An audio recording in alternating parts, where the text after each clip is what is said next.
Welcome to the video to learn how to use Vlookup function in Excel. Vlookup function is a conditional function that allows different actions to be made depending on the data. So here we have an example. We have 4 people's credit scores, and we have a credit rating table that tells us the lower end of each range and what their corresponding rating would be. So if a person has a score that is equal or more than 0 but less than 600, they would result in a bad credit rating.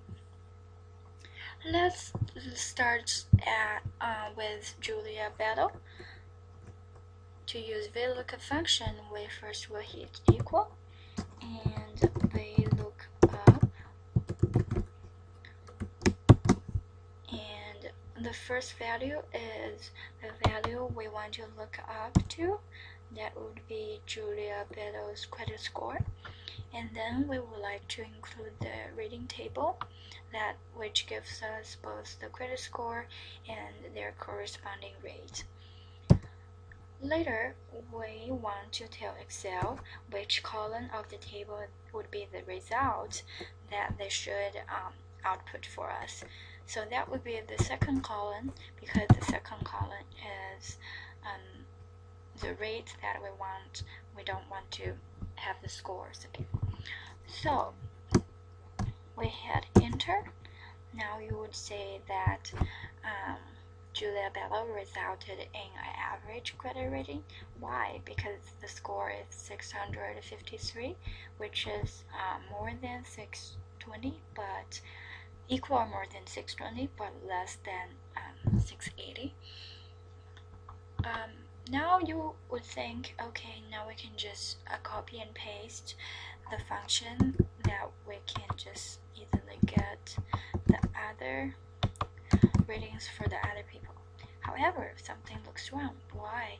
Because when you copy paste, the table that we included as a rating table would change, and here you can see there are some blank cells that we included in the function. So that would not work. We just want to delete it. How can I fix it? It's very simple. I can just hit F4 by the cell A9 and hit F4 again by the cell B13. So then you will see the dollar signs by the cells that we want to lock.